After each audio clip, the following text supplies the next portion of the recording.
Сәлем баршаңызға. Жахан Отарғали блогер ретінде қанша табыс табатынын айтты. Оны бастамас бұрын каналға тіркеліп, лайк басып, комментарий жазуды ұмытпаңыздар. Жахан Отарғали блогер ретінде қанша табыс табатынын айтты. Үйін сатып кино түсірген белгілі блогер Жахан Отарғалиев әлеуметтік желіде белсенді пайдаланады. Жуырда президентті түсінде көргенін айтып, желіде әзілдеген актер мемлекет басшысымен өзімен кездескен болатын. Сондықтан болар, Жахан парақшасында жарнама жасау арзан емес. Бұл туралы актер Казнур KZ тілшісіне берген сұхбатында айтты. Инстаграм қазір табыс көзі ғой. Сіздің парақшаңызда жарнама құны қанша, деді тележүргізуші. Ал Жахан Отарғалиевтің жауабы: арзан емес әрине, бағасына сай ол парақша жұмыс жасайды.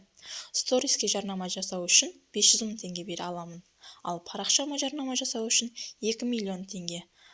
Менің парақшамның жарнамамның құны арзан емес, бірақ соған сай мен де жұмыс жасайтын боламын, деді Жахан Отарғалиев.